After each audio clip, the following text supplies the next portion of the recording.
தமிழில் இருக்கக்கூடிய வரலாற்று பண்பாட்டு கலாச்சாரத்தினுடைய பதிவுகள் மட்டும் இதில் இடம்பெறவில்லை. மாறாக சமண மதத்தினுடைய ஆகச் சிறந்த கோட்பாடுகள், சமணத்தினுடைய இல்லறம் துறவரம் ஆகிய இரண்டு அறங்களுக்குமான வழிகாட்டு நெறிமுறைகள் இந்த நூலிலே அதிகமாக இடம்பெற்றிருக்கிறது. ஆகவே சிந்தாமணியை இலக்கியமாக ஒருவர் கருதினால் இலக்கிய இன்பம் பெறலாம். சிந்தாமணியை பண்பாட்டு கருவூலமாக நினைத்து படித்தால் பண்பாட்டு கருவூலமாக இது இருக்கும். ஆகச்சிறந்த சமணத்தினுடைய கோட்பாடுகளை தெரிந்து கொள்ள வேண்டும் என்று ஒருவர் இந்த நூலை அணுகினால் அதற்குண்டான விடைகளும் இந்த நூலில் இருக்கிறது. இந்த பதுமையார் இளம்பகத்தில் இன்று நாம் பார்க்க போகக்கூடிய இடங்களிலெல்லாம் சாரணர்களுடைய வாழ்க்கை வரலாற்றை நாம் பார்க்க போகிறோம். ஏறக்குறைய 4 இளம்பகங்கள் முடிந்திருக்கிறது. ஜீவகன் கல்வி பயின்ற நாமகள் இளம்பகம் முடிந்திருக்கிறது. அதற்கடுத்தது ஆனிரையை மீட்ட கோவிந்தியார் இளம்பகம் முடிந்திருக்கிறது. அதற்கடுத்து ஜீவகன் மணந்த முதல் பெண் விஞ்சையர் உலகத்து காந்தர்வதத்தையாருடைய மனம் முடிந்திருக்கிறது. அதன் மூலமாக இசை போட்டியை நடத்தியிருக்கிறார். அதன் பிறகு சுண்ண போட்டியின் காரணமாக ஏற்பட்ட ஒரு மாறுபாடினால் சுரமஞ்சரி சென்று கன்னிமாடம் அமைத்து இருக்க அவருடைய தோழி குணமாலையை மணந்த ஒரு நிகழ்வும் 4 இளம்பகங்கள் முடிந்திருக்கிறது. 5வது இளம்பகம் ஆகிய பதுமையார் இளம்பகம். மைக்கு கொஞ்சம் விசில் அடிக்குது, அது என்னன்னு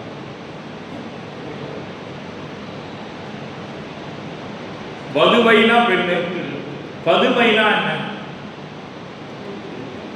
பொம்மை மாறி பதுமை, பதுமை போல் நின்றிருந்தால், ஒரு அழகான பெண் வடிவில் நின்றிருந்தால் இப்போ பதுமை அப்படின்னு சொல்றோம். இந்த அழகான ஒரு இளம்பகத்தில் ஏகப்பட்ட நுட்பங்களை திருத்தக்க தேவர் நமக்கு வடித்து காண்பிக்கிறார். ஏறக்குறைய பாம்பு பார்த்துருக்கிறோம், பாம்பினுடைய வகைகள் பார்த்துருக்கிறோம். பாம்பு ஒரு மனிதனை எப்போ கடிக்கும், எந்தெந்த சூழ்நிலை கடிக்கும், இதுவரை எந்த காப்பியும் சொல்லாத ஒரு நுட்பம். தமிழில் இலக்கியம் படைக்க முன்வந்த ஒரு காப்பிய புலவனுக்கு பரந்துபட்ட உலக ஞானம் இருந்தால் மட்டும்தான் இது போன்ற அழியா புகழுடைய காப்பியங்களை படைக்க முடியும் என்பதற்கு திருத்தக்க தேவர் ஒரு மிகப்பெரிய சான்றாக இருக்கிறார். ஒவ்வொரு இளம்பகத்திலும் அவருக்குண்டான பரந்துபட்ட ஞானத்தை அதிலே உள்ளே புகுத்துகிறார். ஒரு ஆணிரை மீட்டலை எடுத்துக்கொண்டோம், எப்படி ஆணிரையை கவர்காலோ அந்த ஆணிரை எப்படி மீட்டு கொண்டு வர வேண்டும் என்பதையெல்லாம் கோவிந்தியார் இளம்பகத்திலே கொடுத்தார். சச்சந்தன் எப்படி வீழ்த்துப்பட்டான் என்பதை நாமகள் இளம்பகத்திலே காண்பித்தார். காந்தர்வதத்தையார் இளம்பகத்திலே இசையினுடைய போட்டி எப்படி நடக்கும், இசையிலே விற்பனர்கள் எப்படி பாடுவார்கள், அப்படியெல்லாம் காந்தர்வதத்தையார் இளம்பகத்திலே பார்ப்போம். நாட்டில் உள்ள மக்கள் எவ்வாறு நீர் விளையாட்டுக்கு செல்வார்கள், நீர் விளையாட்டுக்கு செல்லும் பொழுது என்னென்ன பொருளை எடுத்து செல்வார்கள், அப்படி எங்கு நீர் விளையாட்டு நடைபெறும், நீர் விளையாட்டிலே என்னென்ன மாதிரி நடைபெறும் என்பதெல்லாம் குணமாலையார் இளம்பகத்தில் பார்ப்போம். இப்படி ஒவ்வொரு விஷயங்களையும் இந்த சிந்தாமணியை நுணுகி பார்த்தோம்னா இந்த திருத்தக்க தேவ மகாமுனிக்கு எவ்வளவு ஞானம் இருந்ததுன்னு அறுதிட்டு சொல்ல முடியல. ஒரு மனிதனுக்கு இத்தனை பரந்த அறிவுபட்ட ஞானம் எப்படி இருந்தது என்று நம்மால் வியக்க தோணுகிறது. ஒவ்வொரு விஷயங்களும் நுணுகி பார்க்கும் பொழுதுதான், நச்சினையார்க்கினியருடைய உரையை படிக்கும் பொழுதுதான் இவர் எவ்வளவு பெரிய ஞானின்னு நமக்கு தெரிய வருது. அந்த அளவுக்கு அறிவு புதையலாக இருக்கிறது ஒவ்வொரு பாடலும். நீங்க நினைக்கிறீங்க நான் இன்றைக்கு ஒரு 3 மணி நேரம் பேசுறதுக்கு இவர் எவ்வளவு நேரம் படிப்பாருங்க. சிவகாசியில இந்த தீபாவளிக்கு பட்டாசு தயார் பண்றாங்கன்னு வச்சுங்களேன், தீபாவளி முடிஞ்சு அவங்க எப்ப திருப்பி அடுத்த தீபாவளிக்கு பட்டாசு தயார் பண்ணுவாங்கன்னு நினைக்கிறீங்க நீங்க?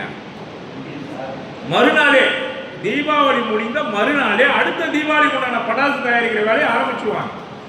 அப்படி இன்றைய சொற்பொழிவு முடிந்த உடனே இன்று இரவே கூட சென்று அடுத்த நாளுடைய அடுத்த வாரத்துக்கு உண்டான நிகழ்வை நான் படிக்க தொடங்கினால்தான்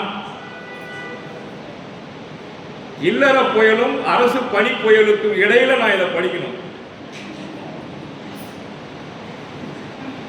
ஆமா என்னங்க,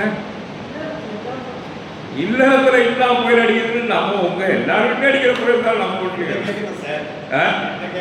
உங்களை கேட்கணும். கரெக்ட்.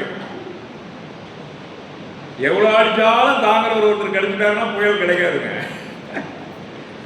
விளையாட்டுக்கு சொல்றேன், நேரம் கிடைக்கல, அதுக்காக சொல்றேன். இருந்தாலும் இந்த இன்றைய இளம்பகம் கிட்டத்தட்ட ஒரு 400 பாடல் இருக்குன்னா 400 பாடலை முதல்ல இருந்து ஒரு 400 பாட்டை படிச்சுட்டு திரும்பி முதல்ல இருந்து படிச்சுட்டு வந்தா முதல்ல படிச்சதெல்லாம் நினைவுக்கு வருதோ இல்லையோ புதுசா இருக்கு சார். புதிய புதிய கருத்துக்கள், புதிய புதிய செய்திகள் அப்படியே கொட்டி கிடக்குது. ஒரு புறம் அந்த 4 வரி பாட்டை படிச்சுன்னா இதான் இதுக்கு பொருள்னு மூடி வைக்க முடியல. உவேசா பதிப்பு, நச்சினார்கனியர் பதிப்பு, அடுத்தது வர்த்தமானன் பதிப்பு, இது மூணுத்தையும் எடுத்து பார்த்தீங்கன்னா மூணுத்தையும் 3 விதமான செய்திகள் சொல்லியிருக்காங்க. அப்போ இந்த செய்திகளை எல்லாம் தொகுத்து உங்களுக்கு சொல்லணும்னா நான் பரந்துபட்ட ஒரு தெளிவான படிப்பினை இருந்தால் மட்டும்தான் உங்களுக்கு வந்து சொல்ல முடியும். என்ன சார்? அப்படிப்பட்ட ஒரு அரிய பொக்கிஷம். அதனாலதான் கம்பன் என்ன பண்ணிருக்கான் சார், இதுல ஒரு எழுத்தையும் நுணுகி படிச்சிருக்கான் சார். இதுவரைக்கும் கம்பன் படிச்ச மாதிரி நாம யாருமே சிந்தாமணி படிக்கிற என்ன பொறுத்தவரைக்கும் எங்கெல்லாம் அவன் பாட்டுல சிந்தாமணியை புகுத்த முடியுமோ புகுத்தியிருக்கான் சார். சிந்தாமணி ஆசிரியர் திருத்ததேவர் என்ன பண்ணியிருக்காரு தெரியுங்களா? திருக்குறளை எங்கெல்லாம் புகுத்த முடியுமோ புகுத்தியிருக்காரு. சங்க இலக்கியத்தை எங்கெல்லாம் புகுத்த முடியுமோ புகுத்தியிருக்காரு. ஆக அப்படியே வழியா என்ன பண்ணியிருக்காங்க, பழைய இந்த சிந்தாமணிக்கு முன்னால் தோன்றிய அத்தனை இலக்கியங்களுடைய சாரும் பிழிவும் இதுல இருக்கு. இதனுடைய பிழிவு எடுத்து கம்பன் என்ன பண்ணா 10,000 பாட்டை எழுதணும். 10,000 பாட்டுக்கும் கதை மட்டும்தான் ஆகுது. கருத்தும் சொல்லும் அதில் வரக்கூடிய நயமும் திருத்தக்கதேவர் கொடுத்தது. ஆனா கம்பனை இன்றைக்கு உலகம் பூரா பாடிட்டு இருக்கான். கம்பனுக்கு அடி எடுத்து கொடுத்த சிந்தாமணி யாரும் பேச முன் வரல. காரணம், ஒரே ஒரு காரணம் என்ன, சமண நூல். அதுதான் இன்றைக்கு ஒருத்தர் வாசுகி அம்மையாருக்கு தெரியும், சிந்தாமணி தொடர் சொற்பொழிவுக்கு பேராசிரியர்களை கூப்பிடுறாங்க. 25 பாட்டு மட்டும் நீங்க சொல்லுங்க ஆன்லைன்ல அப்படின்னு. சிந்தாமணியை சொல்றதுக்கு தமிழ் PhD படிச்சார்களே முன் வர மாட்டேங்கிறாங்க. அவர் பார்த்துட்டு இதை நடத்துறதா இல்லையான்னு குழம்பி போய் வாசுகி அம்மையாருக்கு போனை போட்டு, இன்னும் உங்க ஆட்கள் யார் யார் இருக்காங்க பாருங்க, பேச்சாளர்கிட்ட எல்லாம் சொல்லுங்க. 160 பேர் வேணும்னா 60 பேர் தான் பதிவு பண்ணிருக்காங்க, 100 பேர் ஆளாக்கலாம்.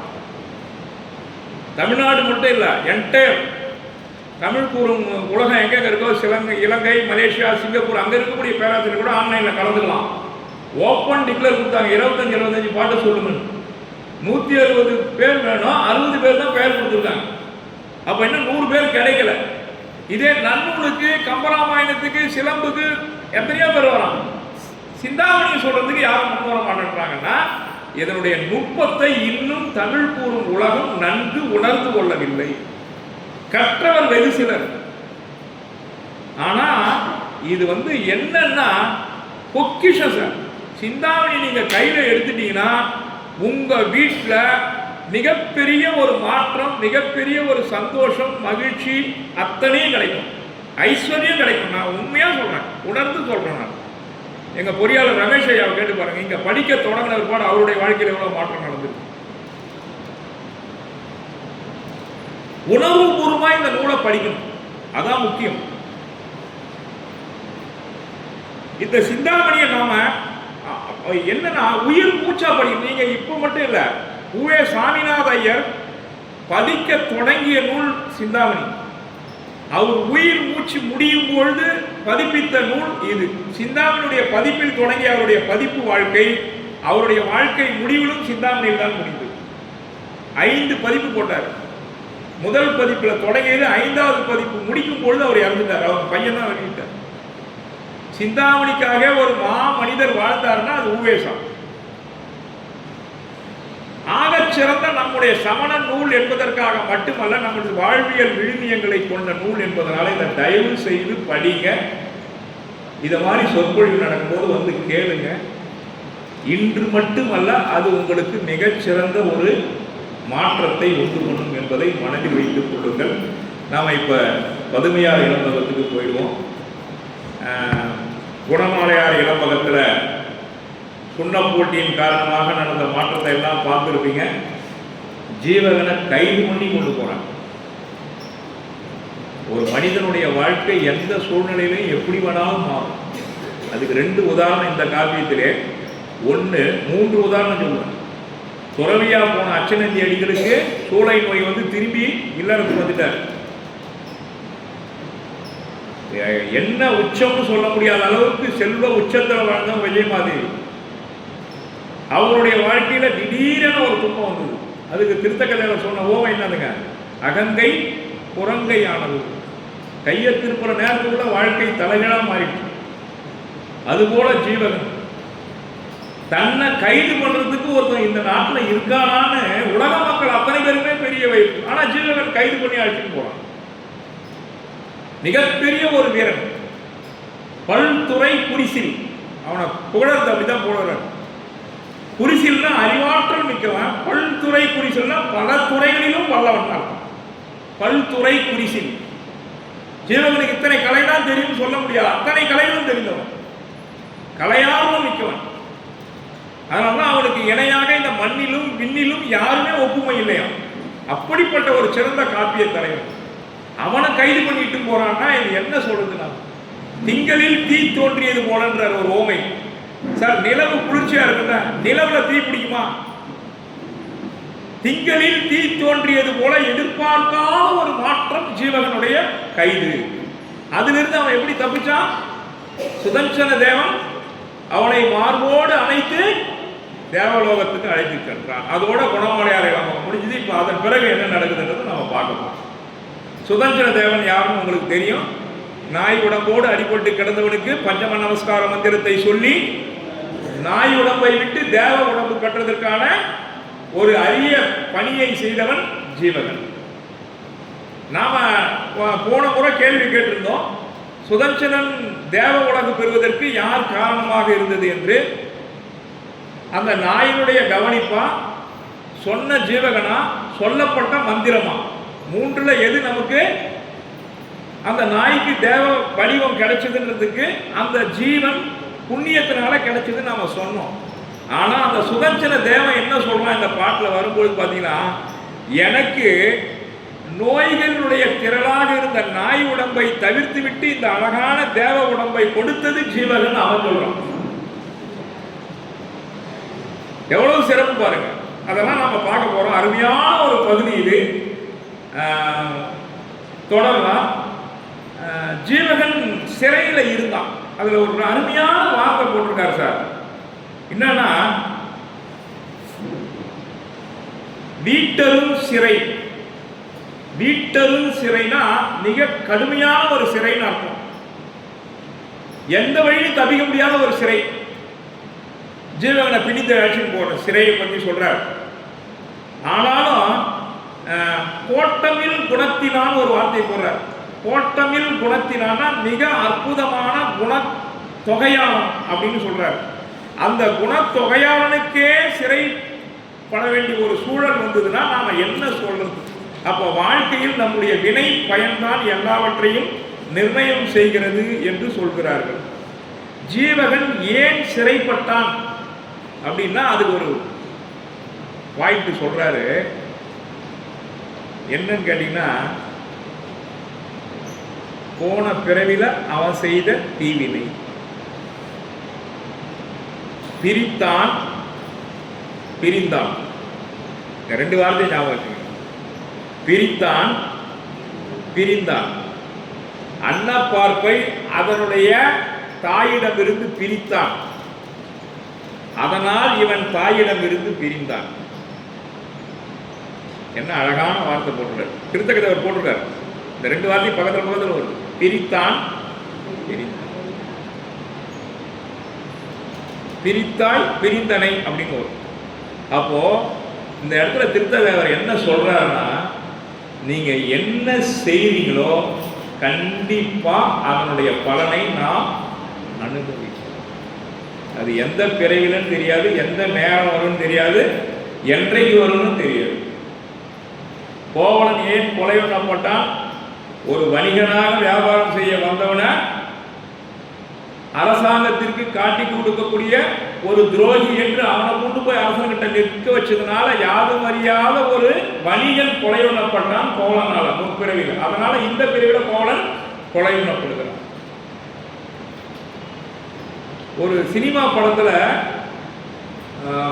சிவாஜி நடிச்ச படம், என்ன படம்னு எனக்கு தெரியல, நான் பார்த்த ஞாபகம். வழிப்பறி திருடனா இருப்பான், போறவங்கள கூட தட்டி பறிச்சு திடீர்னு கொரில்லா போற மாதிரி காட்டு வழியா போறவங்கள தட்டி பறிச்சு கையில இருக்க பிடிங்க ஓடிக்குவோம். இப்படியே அவன் காலம் ஓடிட்டு இருந்தது. கொஞ்ச நாள் போச்சு, கை கீழே விழுந்துருச்சு. அப்படின்னா அர்த்தம் ஸ்ட்ரோக் வந்து கை ஆட ஆரம்பிச்சு. அவனால சாப்பாடு அள்ளி சாப்பிட முடியல, கை உதற ஆரம்பிச்சு. அவன் எப்படி தட்டி பறிச்சானோ அவனால சாப்பிட கூட அள்ளி சாப்பிட முடியும்.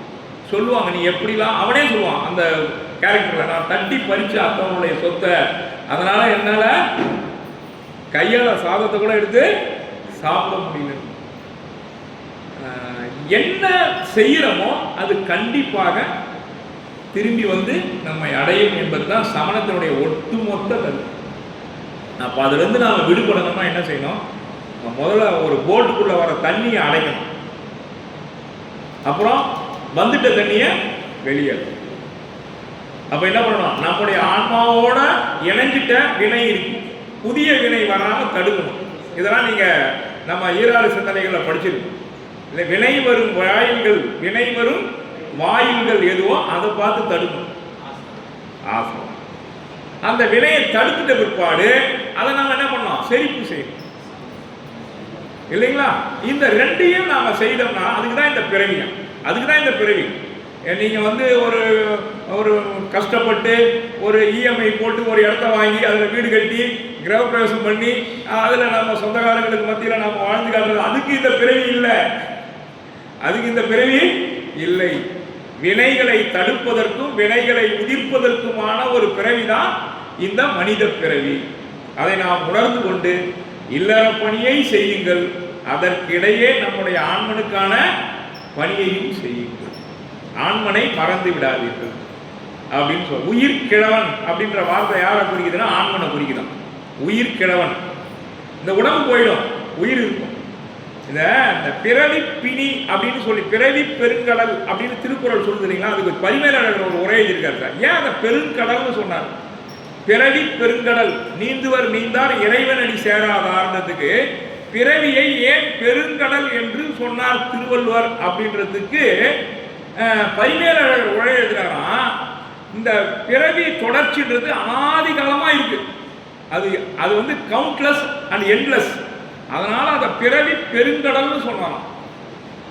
அந்த பிறவி பெருங்கடல்ல இருந்து நாம நீந்தி வெளியேறணுன்றதுக்கு உண்டான முயற்சி இருக்கணும் நமக்கு. இந்த பிறவியில நம்ம கரையறோமோ இல்லையோ அதுக்குண்டான ஒரு முயற்சியாவது நாம எடுக்கணும். அடுத்த பிறவி மேல நம்பிக்கை இல்லாம, நல்வினை தீவினையின் மீது நம்பிக்கை இல்லாம நாம வாழ்ந்து விடக் கூடாதுன்றதுனால்தான் வினைகளுடைய வலிமையை இந்த ஜீவகனுடைய கதையின் மூலமாக சொல்கிறார். இன்னொன்று, இந்த ஜீவகன் மூலமா நாம தெரிஞ்சுக்க வேண்டியது என்னன்னு கேட்டீங்கன்னா சார், நம்பிக்கை இருக்கணும் சார். வாழ்க்கையில் போராட்ட குணம் இருக்கணும் சார். நம்மை நாம் உயர்த்த வேண்டும் என்ற எண்ணம் இருக்கணும் சார். அந்த எண்ணங்களை குறிக்கோளாக வைத்து நாம் வாழ்க்கையில் முன்னேறணும் சார். அந்த குறிக்கோள் அங்கே எய்ம் பண்ணிட்டீங்கன்னா அதற்காக லெஃப்ட் ரைட் என்ன வந்தாலும் நாம திரும்பி நம்ம டைவர்ஷன் ஆகக்கூடாது. அந்த குறிக்கோள் அடையிற ஜீவகன் இப்போ எந்தெந்த வழியெல்லாம் போக போகிறான், என்னென்ன இடர்கள்லாம் சந்திக்க போகிறான், இருந்தாலும் அவன் எந்த குறிக்கோளோட பயணம் பண்ணான்றதை நாங்கள் பார்க்கும் பொழுது நம்ம வாழ்க்கையில் வரக்கூடிய சிறு சிறு சிக்கல்களை நாம் செயலிழந்துவிடக்கூடாது, திசை மாறி போய்விடக்கூடாது. அதனால் அந்த சரியான பயணத்தில் போனோம்னா நம்ம வாழ்க்கையில் முன்னுக்கு வரலாம் அப்படின்றத இந்த பாட்டில் சொல்கிறார். வீட்டெரும் சிறையில் தேவன் விடுத்துய கொலப்பட்ட கோட்டமில் குணத்தினான் போய் என் செய்கின்றான். என்ன செய்கிறான்? சிறை எடுத்து போயிட்டான் இல்லையா ஜீவகன சுதந்திர தேவன். அதன் பிறகு அவன் என்ன பண்றான்றத பார்க்கலாம் வாங்க அப்படின்னு திருத்தக்க தேவன் நம்மளை கூப்பிடுறாரு கதை சொல்றதுக்கு. நான் சொல்றத கேட்கலாம் வாங்க அப்படின்னு சொல்றாரு. அதற்கு அடுத்ததுதான் சொல்றாரு சார், இந்த ஜீவகன் சிறைப்பட்ட போதும் வருந்தல, சிறையிலிருந்து விடுவித்த போதும் இன்பப்படலை. நாமெல்லாம் சில நேரத்தில் நாம மனிதன், சாதாரண மனிதன் எல்லாருமே நான் சொல்றேன், நமக்கு ஒரு இன்பமான செய்தி வரும்போது நம்ம கண்டிப்பாக மகிழ்ச்சியில் துள்ளறோம். சோகமான ஒரு செய்தி, ஒரு கவலை வந்துருச்சுன்னா நம்ம அதில் மூழ்கி போயிடும்.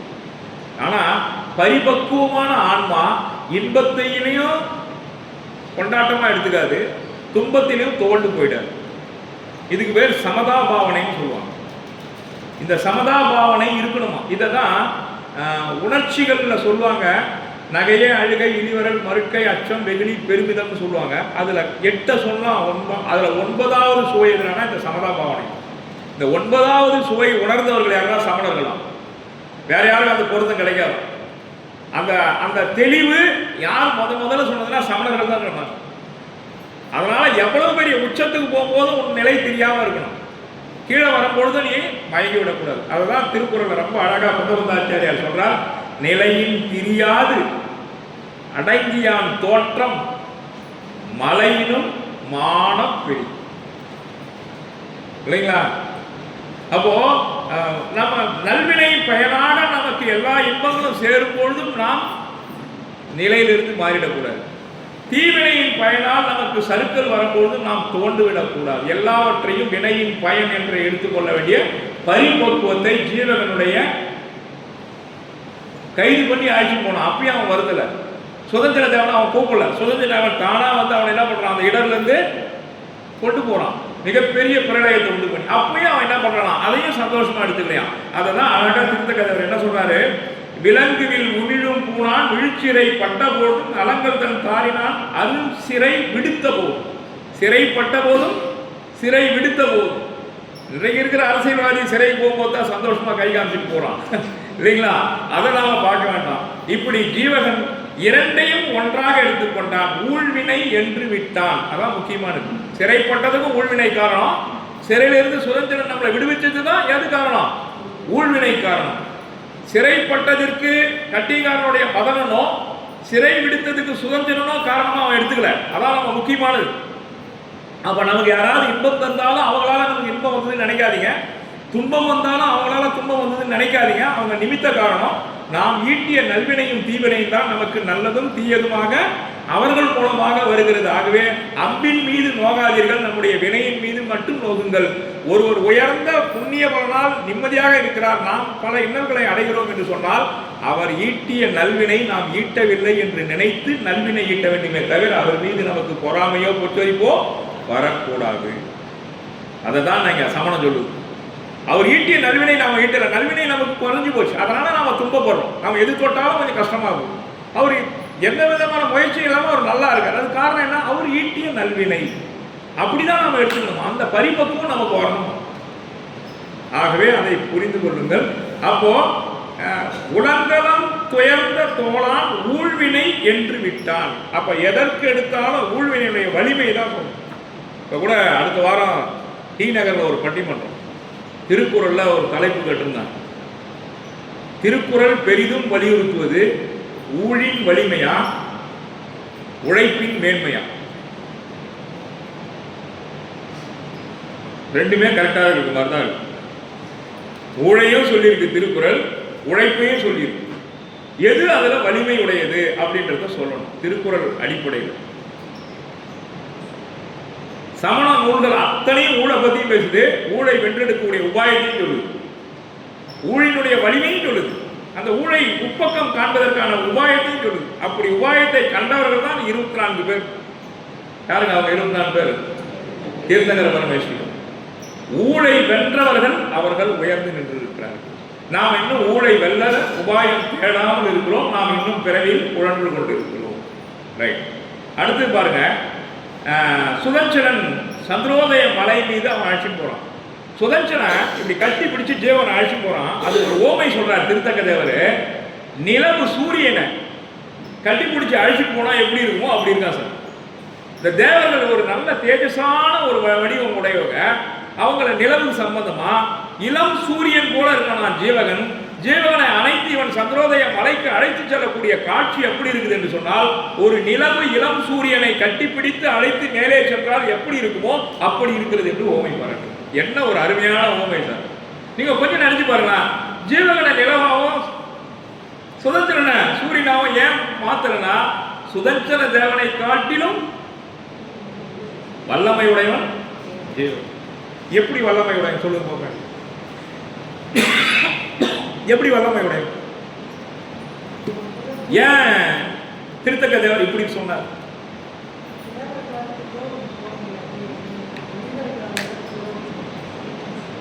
அவன் தேவன் தான், ஆனா கல்பவாசி தேவனா இருந்து தேவ வாழ்க்கை முடித்துக் கொண்டு மனிதனாக வந்திருப்பவன் ஜீவன்.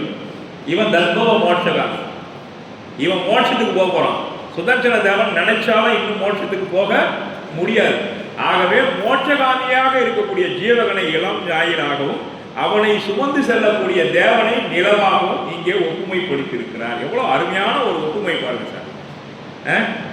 காய்கதிர் சுமந்து திங்கள் மேல் நிமிர்ந்து ஏறியாந்து தேவன் வெற்பேறினானே. 1168வது பாடல கடைசி மதிப்பார்.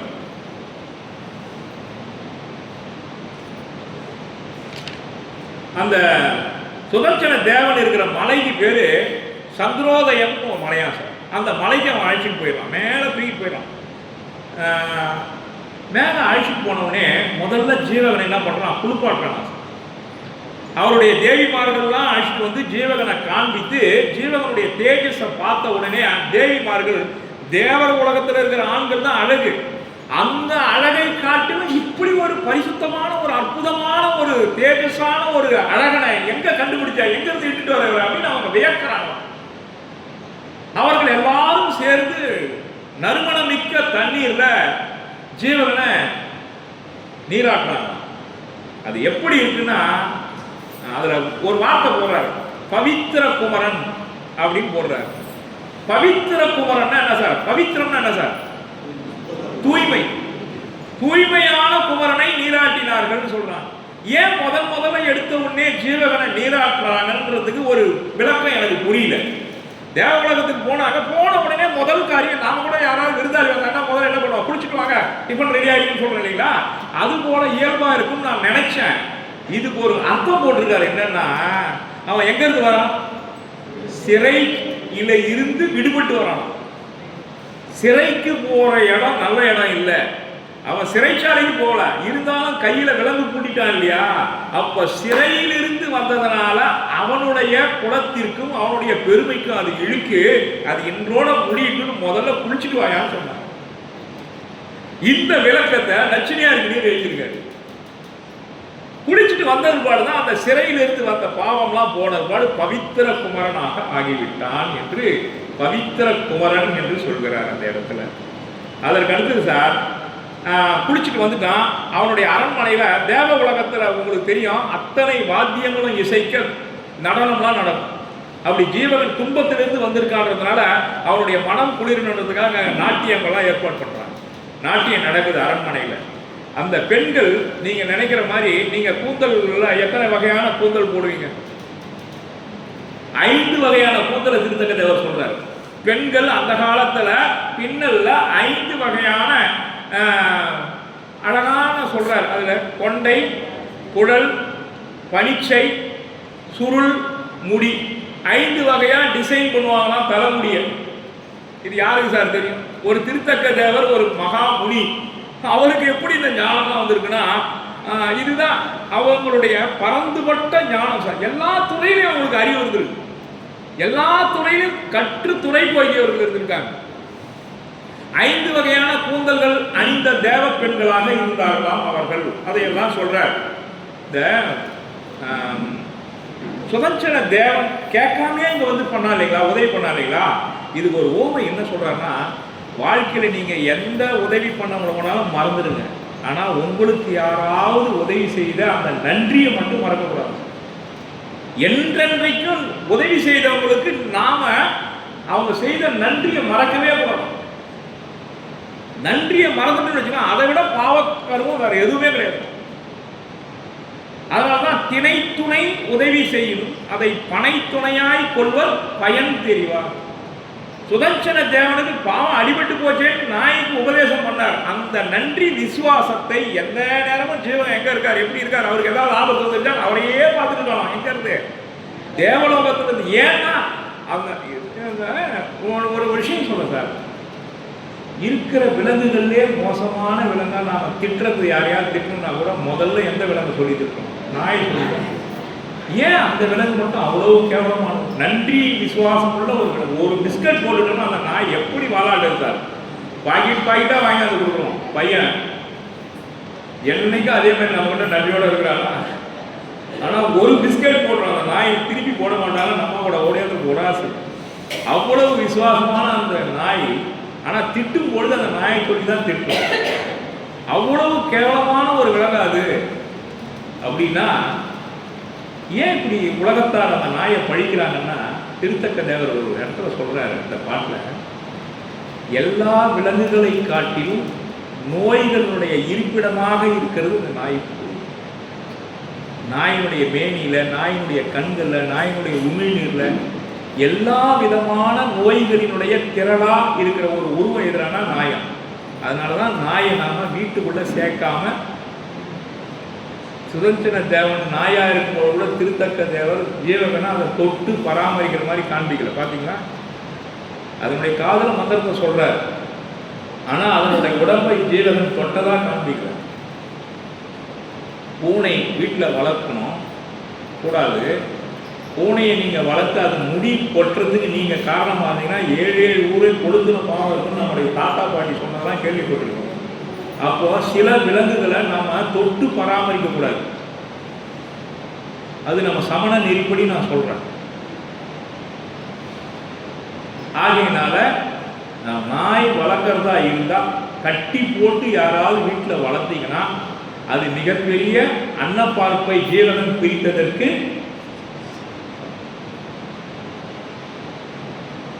நம்ம பாதுகாவலுக்காக அதை போட்டு அதனுடைய இயல்பான வாழ்க்கையிலிருந்து கட்டி போட்டு வச்சிருக்கோம் இல்லைங்களா? தஞ்சாவூர் போயிருந்த ஒரு யானை, காட்டையே வளம் வர யானையை கட்டி போட்டு ஒரு தூண்டில் வச்சிருந்தா அதனுடைய இயல்பு வாழ்க்கை பாதிக்குதா இல்லைங்களா? நீங்க பாலும் சோறும் என்னென்ன கொடுக்கணுமோ கொடுத்தீங்கன்னா கூட இயல்பா அது நடந்து வந்தாதான் அதனுடைய அந்த இயல்பான வாழ்க்கைக்கு, அதனுடைய உணர்ச்சிகளுக்கு, அதனுடைய ஆசைகளுக்கு இடம் தராமல் அதை கட்டி போட்டு நீங்கள் என்னதான் வளர்த்தாலும் அது அந்த ஜீவனுக்கு இம்சையாகத்தான் இருக்கு. அதனாலதான் சொல்றாங்க அந்த நாயினுடைய இழி தகமையை சொல்லி சொல்றார். பிணிக்குல தகவையில், பிணினா நோய், நோய்களின் இருப்பிடமாக இருந்த என்ன அதிலிருந்து நீக்கி என்னவா கொண்டு போயிருக்காரு? ஒளி மிகுந்த தேவ உடம்பை கொடுத்திருக்கார். யாரு? ஜீவகன். அந்த நன்றி மறவா செயல், அதுதான் சொல்றார். பிணிக்குல தகவையில் பிறந்த நோய் கெடுத்து, இங்க பிணிக்குலம் சொல்லிட்டு ஆனா நோய் கெடுத்துன்னு என்ன சொல்றாருன்னா, அந்த துன்பத்தை போக்கி அனித்தகை உடம்பென அருளி நோக்கினான். அப்ப இந்த இடத்துல எனக்கு தேவ உடம்பை கொடுத்தது யாருன்னு சுதர்சனம் சொல்றாருங்க, ஜீவகம் கொடுத்தாருதான் சொல்றோம். அப்ப சுதர்சன தேவனுக்கு தேவ உடம்பை கொடுத்தது ஜீவகன் தான் என அவனே ஒப்புக்கொண்டதால் ஜீவகன் தான் மற்ற 2 காரியங்களை காட்டிலும் முக்கியத்துவம் பெறுவதாக இங்கே திருத்தக்க தேவர் பாடுகிறார். அணிப்பெரும் குணத்தொகை காலை என்றான். ஒரு சில குணம் மட்டும் இருக்கக்கூடாதான், எல்லா குணமும் நிறைந்தவராக இருக்கணும்.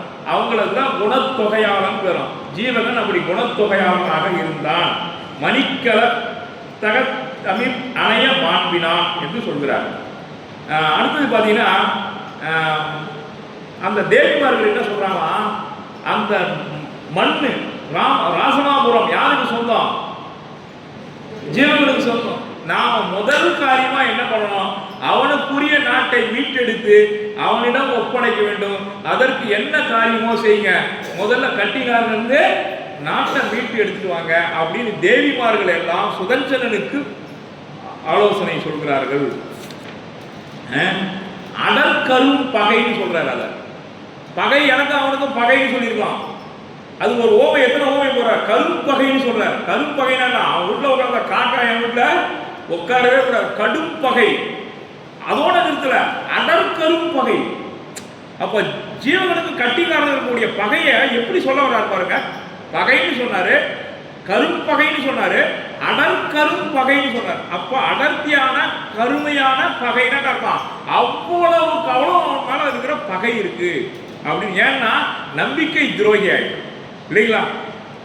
தன்னுடைய தந்தை சச்சந்தன் நம்பி நாட்டை கொடுத்தாரு, அவரையும் கொண்டுட்டு எங்களையும் கொள்றதுக்கு பார்க்கலாம், நாட்டையும் கைப்பற்றிட்டான். ஆகையினால அவன் எனக்கு பகைவனாக நின்று விட்டான். இதை தான் அச்சனஞ்சேடிகள் சொல்லுவார், உன் பகைவன் நின்றான் அப்படின்னு சொல்லுவார். ஏன்னா வெள்ளற்கரிய படை எது, ராசமாபுரத்து படை, அந்த படைக்கு சொந்தக்காரன் ஆகிட்டான். அவனை வெல்லணும்னா நீ ஓராண்டு காலம் போய் படை திரட்டி வந்தால் தான் அவனை வெல்ல முடியும். அதுக்காக தான் ஜீவகன் இப்போ நாடு நாடாக போயிட்டு இருக்கிறான். அதுதான் பொலிட்டிக்கல் அலைன்ஸ் சொல்லுவாங்க இங்கிலீஷில். அரசியல் நட்பு வேணும்.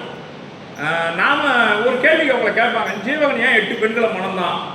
அரச குலத்தில் பிறந்தவன், பேரரசனாக இருக்கிறவன், குறுநில மன்னர்களையும் காட்டில் வாழக்கூடிய மன்னருடைய பெண்களையும் மணப்பது மன்னர் குலத்துக்கு இயல்பு. ஆகையினால அவன் மணந்தான். அதன் மூலமாக படை திரட்டி தன்னுடைய நாட்டை மீட்டெடுக்க வேண்டிய சூழல் ஜீவகனுக்கு இருக்கிறது. ஆகவே என்வரை மணந்தான் அப்படின்னு சொல்லுங்க நீங்க. ரைட். அடுத்தது பார்த்தீங்கன்னா ஜீவகன் என்ன பண்றான், இழந்த நாட்டை மீட்டுலாம் அவன் சொல்றான். இங்க பாருங்க, இதான் நம்பிக்கை. அந்த நாட்டை கட்டிங்காரனை கொண்டு நாட்டை நான் ஒருத்தவனே மீட்டு எடுத்துருவேன், எனக்கு உங்கள் உதவிகள் அவங்கள தேவையில்லை, ஒரு நம்பிக்கை. ஆனால் இப்போ அது காரியம் இல்லை. அதை மறைச்சி சொல்கிறான். ஏன்? அதுக்கு தன்னுடைய ஆசான்கிட்ட ஒரு உறுதிமொழி கொடுத்துருக்கானா இல்லைங்களா, ஓராண்டு காலம் அழற்சி நீங்குக அப்படின்னு. அந்த ஓராண்டு காலம் இன்னும் முடியல. அதனால் நான் இப்போதைக்கு அவங்ககிட்ட போக மாட்டேன். இப்போ இந்த 6 மாதம் நான் என்ன பண்ணி ஆகணும், நான் பல்வேறு தேசங்களையும் பார்க்கறதுக்கு ஆசை இருக்குது எனக்கு. அதனால் வழி சொல்லுடா என்னன்னு முதல்ல கேட்கணும். நாம் கூட அந்த இடத்துல என்ன சொல்கிறாரு, இன்னும் அம்ஜிகரையே தாண்டாத இருந்தோம்னா நாங்களாம் யாரும் குளத்தில் கிணத்துல இருக்கிற மீனுக்கு சமமாக, தவளைக்கு சமமாக. அப்போது பல தேயங்களையும் ஒரு மனிதனாக பிறவன் சென்று பார்க்கணும். மலையை பார்க்கணும், அருவியை பார்க்கணும், ஆற்றை பார்க்கணும், கடலை பார்க்கணும், சோலையை பார்க்கணும், மற்ற தேசத்து மக்களை போய் பார்க்கணும். அப்படி உலகத்தில் என்னென்ன இருக்கிறது என்பதை ஓரளவாவது நாம் சுற்றி பார்க்க வேண்டும். அப்படி பார்க்கவில்லை என்றால் நம்முடைய வாழ்க்கை கிணற்று தகவலை மாதிரி ஆகிடும். அப்படி வாழக்கூடாது திருத்தக்கதை சொல்கிறார். அதனால் நீங்கள் இனிமேல் என்ன பண்ணுறீங்க, யாராவது டூர் போட்டாங்கன்னா, நார்த் இந்தியா டூர் போட்டாங்கன்னா உடனே என்ன பண்ணுறீங்க, போயிட்டு வந்துடுங்க. இதுவரையிலையும் போகாத இருந்தவங்க நேரங்காலம் கிடைக்குமோ கிடைக்காதோ தெரியாது. நேரங்காலம் கிடைக்கிறப்ப நம்ம உடம்பு என்ன பண்ணுமோ தெரியாது. நம்ம உடம்பு நல்லா இருக்கிறப்பவே நம்ம என்ன பண்ணிடலாம், எந்தெந்த தேயத்துக்கு போகணுமோ போய் பார்த்துட்டு வந்துருங்க சார். சிகர்ஜி பார்க்காதவங்க எத்தனை பேர் இருக்கீங்க தெரியாது. வாய்ப்பு ஒரு முறை தான் வரும். பக்கத்து வீட்டுக்காரர் வாங்க நான் டிக்கெட் போடுறேன்னு சொன்னா போட்டுருங்க, பார்த்துக்கலாம். 10 நாள் இந்த குடும்பத்தில் நீங்கள் இல்லைன்னா ஒன்றும் நடந்துடாது. அது இருக்கும். ஐயோ பேர என்ன பண்ணுவாங்க, பேத்தி என்ன பண்ணுவாங்க, எங்கிட்ட பதக்கம் கூட தெரியாது, எல்லாம் வாங்கிப்பாங்க. நீங்கள் விட்டுட்டு நீங்கள் முதல்ல உங்கள் ஆன்மாவுக்கு நல்ல வழி தேட கிளம்புங்க. எவ்வளவு நாள் எல்லாத்தையும் தூக்கிட்டு சொல்லுப்பீங்க. அதனால எப்போ வாய்ப்பு கிடைக்குதோ, எந்தெந்த கோவில் குளம் போகணும்னு நினைக்கிறீங்களோ விட்டுட்டு நீங்க மாதிரி கிளம்புங்க. எல்லா கடமையும் காலில் கட்டிக்கிது, நான் எப்படி போறது? நாம தான் கட்டிட்டு இருக்கிறோம். அதை இல்லைங்களா, நாம அதை கட்டிட்டு இல்லை, நாம தான் அதை கட்டிட்டு இருக்கிறோம். நாம இல்லைன்னாலும் அது நடக்கும், இன்னும் சிறப்பாக கூட நடக்கும், இன்னும் நிம்மதியாக கூட நடக்கும். அதனால நாம தான் எல்லாத்தையும் பார்த்துருக்கோம்னு நினைக்காதீங்க. அதுக்கு சொல்ல வரேன் நான். அதனால ரொம்ப அழகா சொல்றார், ஊற்று நீர் கூவலும் உறையும் மீனனா. நீங்க கிணற்றில் இருக்கக்கூடிய தேரை போல வாழாதீங்க. பல தேசத்துக்கும் போய் வாங்க, இந்த பிறவி எடுத்துருக்கோம். பல நாட்டு தேசங்களுக்கும் போங்க, பல இடங்களையும் பாருங்க. மலையை பார்க்கலாம், அருவியை பார்க்கலாம், ஆற்றை பார்க்கலாம், கடலை பார்க்கலாம். இப்படி வாழாதீங்க வாழ்க்கையை, எல்லாத்தையும் போய் பாருங்க அப்படின்னு சொல்றார். அதனால நான் அப்படி பார்க்க விரும்புகிறேன்.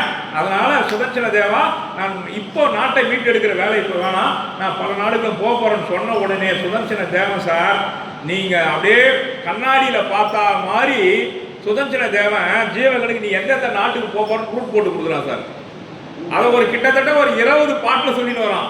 நீ இந்த வழியா போகணும், போனினா மலை இருக்கும், மலையை தாண்டி போகணும், அருவி இருக்கும், அருவியை தாண்டி போகணும், காடு இருக்கும், காட்டை தாண்டி போகணும். இப்படி அழகாக ரூட் போட்டு கொடுக்குறான் சார். அந்த ரூட்டை நம்ம பார்க்க போறோம். கண்ணாடியில் காமிச்ச மாதிரி காமிக்கிறான் சார்.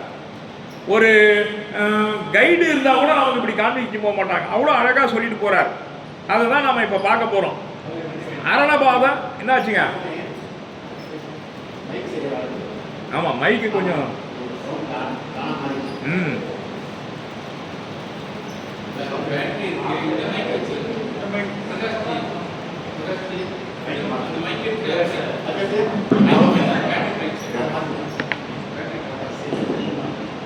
பேட்டரி லோவா.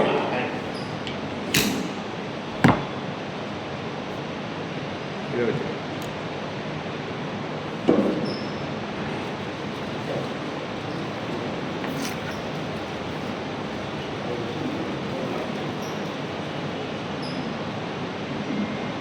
கேக்குதுங்களா?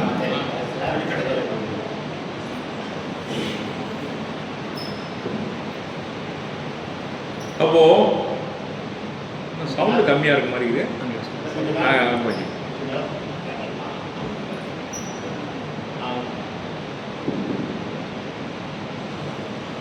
அரணபாதம் என்று சொல்லக்கூடிய மலை அடிவாரத்துக்கு போயிட்டாங்க. மலை அடிவாரத்துக்கு போனவுடனே ஜீவகனுக்கு அழகா வழிகளை பூரா சொல்லி காண்பிக்கிறான். அப்போ அரணபாதம் மலையடிவாரத்தில் இருக்கக்கூடிய சாரண பரமேஸ்வரிகள் அங்கே தவம் இருந்துட்டு இருக்காங்க. அந்த மலையடிவாரம் நீ போன உடனே அங்க 2 காத தூரம் போனீங்கன்னா அங்க சாரண பரமேஸ்வரிகள் தவம் இருப்பாங்க. அவங்கள பார்க்கணும். இந்த காத தூரம்ன்றது எவ்வளவு தூரம்னு எனக்கு தெரியல சார். நானும் முழுகி படிச்சு பார்த்தேன். இந்த வாசகமா நிறைய படிக்கிறாங்க, அவங்களுக்கு தெரியுமா என்னன்னு தெரியல. ஒரு காத தூரம்னா எவ்வளவு தூரம் அப்படின்னா, ஒரு மலை மேல நின்று உங்க சத்தம் எவ்வளவு இருக்கோ அவ்வளோ சத்தமோடு போனீங்கன்னா அந்த சவுண்ட் எவ்வளவு தூரம் போகுமோ அது ஒரு காத தூரம். அவ்வளவு தூரம் போகுதா? அந்த மாதிரி சொல்றாங்க. காத தூரம் அப்புறம் யோசனைன்ற ஒரு அளவு இருக்கு. இதெல்லாம் நம்ம சமணத்தில் இருக்கு. இத்தனை யோசனை தூரம் அப்படின்றதுலாம் இருக்கு. இந்த மாதிரி 2 கால தூரம் போன பிறகு என்ன நடக்குதுன்றத முதல்ல தொடர்றாங்க. அம்மலை அரணவாதம் என்பதன் தாழ்வாய் தோன்றும் தம்மினை கழுவுகின்றார் சாரணர் தரணி காவலர். நம்ம வினையை எப்படி சார் கழுவ முடியும்? இங்க சொல்றாங்க வினையை கழுவிட்டு இருக்காங்க. வினையை கழுவுகின்றார் சாரணர்னு சொல்றாங்க. எப்படி இருக்கு சொல்லுங்க. தவம் தான் நம்முடைய வினையை போக்குவதற்கான வழி. தவம். அந்த தவத்தின் வழியாக சாரண பரமேஸ்வரிகள் தம்முடைய வினைகளை போக்கிக் கொண்டிருக்கிறார்கள். அவர்களை பார்த்தா வணங்கி போவாங்க. இதில் ஒரு நுட்பம் இருக்கு தெரியுங்களா? மற்ற மதத்தினரும் தவம் இருக்கிறாங்களாம், அவங்களாம் பார்த்துட்டு போய்கிட்டே இருக்கிறார். சாரண பரமேஸ்வரிகள் இருந்தால் அவங்கள வணங்கி வலம் வந்து அவர்களை துதிக்கிட்டு போடுறார். இதன் மூலமா என்ன தெரியுதுன்னா, துதிக்க தகுந்த முனிவர்கள் யார், அவர்களை நாம் வணங்க வேண்டும் அப்படின்றத ஜீவகனுக்கு சொல்ற மாதிரி திருத்தக்க தேவர் நமக்கும் சொல்றார். அதனால எதை தின்னா பித்தம் தெரியும், எல்லா கோவிலுக்கும் போகாதீங்க, எல்லாரையும் வணங்காதீங்க, யாரை வணங்கணுமோ அவங்கள வணங்கணும். இப்போ காமத்தை விட்ட தேவனை வணங்கினீங்கன்னா உங்களுக்கும் காமத்திலிருந்து விடுபட முடியும். காமத்தோட இருக்கிற தேவனை நீங்க போய் வணங்கினீங்கன்னா உங்களுக்கு காமத்திலிருந்து விடுபடுறதுக்கு அவர் எப்படி வழிகாமிக்க முடியும் இல்லைங்களா? அதனால திருத்தக்க தேவர் என்ன சொல்றாரு, யாரை வணங்கணுமோ அவங்கள வணங்குங்கள் அழகா சொல்லிட்டே போவார். அப்படி அந்த சாரண பரமேஸ்வரிகள் தம்முடைய வினையை கழுவுகின்றார்கள். ஏன் இந்த இடத்துல சொல்றாருன்னா, மலையில தவம் இருப்பாங்க சாரண பரமேஸ்வரி. ஏன் இங்க சொல்றாருன்னா, இந்த சாரணர்கள் தான் சார் நமக்கு நம்முடைய வினையை போக்குவதற்கான ஒரு வழிகாட்டி. அதனால நிர்கந்த பரமேஸ்வரிகளை நாம் எங்கு பார்த்தாலும் வணங்கி அவர்களுக்கு சேவை செய்ய வேண்டும் என்பதைத்தான் திருத்தக்க தேவர் ஜீவகனுக்கு சொல்வதை போல நமக்கு சொல்றார். அதனால தம்பினை கழுவுகின்றார் சாரணர். இப்ப ஸ்கூல்ல ஸ்கவுட்டுக்கு பேர் சாரணர் வச்சிருக்காங்க இல்லைங்களா? சீருடை செல்வர் அவங்களுக்கு இன்னொரு தமிழ்ல பேர். அப்ப சாரணர் என்றால் ஒழுக்கத்தில் உயர்ந்தவர்கள், ஒழுக்க நெறியில் மேம்பட்டவர்களுக்கு பேர் தான் சாரணர். இந்த சாரணராக இருக்க பாருங்க, அவங்களுக்கு விதிமுறைகளும் ரொம்ப கடுமையா இருக்கும். அப்ப அந்த சாரணர்ன்ற வார்த்தை ஸ்கவுட் பீப்புளுக்கு எப்படி வந்ததுன்னா இங்க இருந்து வந்துருக்கு. அப்ப சாரணர்ன்ற வார்த்தை யாரை குறிக்குது? சமண முனிவர்களை குறிக்கிறது. நான் சொல்லுங்க, வெம்மையின் அகன்று போல் விழை வர துறந்து விட்டார். இந்த விழா காலங்களில் திருவிழா நடக்குது பாருங்க, அதை போல புண்ணியம் மிக்கது நமக்கு எதுவும் கிடையாது. அந்த திருவிழாவில் நம்மால முடிந்த உதவிகளை யார் செய்கிறார்களோ அவ்வளவு பெரிய புண்ணியம். விழா எடுக்கணுமா? சமணரா பிறந்தவர்கள் விழா எடுக்க வேண்டும் பகவானுக்கு. அந்த விழாவின் மூலமாக நம்முடைய போக்கற்கரிய வினைகள் நம்மை விட்டு போகும்.